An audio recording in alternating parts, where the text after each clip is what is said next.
ভক্তমণ্ডলী ভক্তিমতী মায়েরা, এই সংসারে এসে আমরা কি করছি? আমার ছেলে, আমার মেয়ে, আমার পুত্র, আমার কন্যা, এই করতে করতে সকাল থেকে সন্ধ্যা হয়ে যাচ্ছে, কিন্তু হরি বলবার মতো একটিবারও আমাদের সময় হচ্ছে না। তাই মনে রাখবেন, মাথায় রাখবেন, কেউ যদি দিনান্তে একটিবার কৃষ্ণ বলে কাঁদতে পারেন, তাকে আর কিচ্ছু করতে হবে না। না নবদ্বীপে যেতে হবে, না মায়াপুরে যেতে হবে, না বৃন্দাবনে যেতে হবে। হরিবাসরে বসে যদি কৃষ্ণ বলে কাঁদতে পারো, আর বাড়িতে যারা বয়স্ক জ্যেষ্ঠ পিতা মাতা আছে, কাদের যদি দুবেলা সেবা দিতে পারো, তোমাকে মায়াপুর যাবার দরকার নেই, বৃন্দাবন যাবার দরকার নেই, আর গয়া যাবারও দরকার নেই।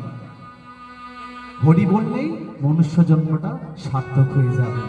মাগো, রাস্তার একটা কুকুর, তার মনে বড় বাসনা, তার মনে বড় স্বাদ, হে দয়াময়, তুমি যদি মানুষের মতো দুটো হাত আমায় দিতে। রাস্তার একটা কুকুর, তার মনে বড় বাসনা যে হে দয়াময়, তুমি যদি মানুষের মতো দুটো হাত আমায় দিতে।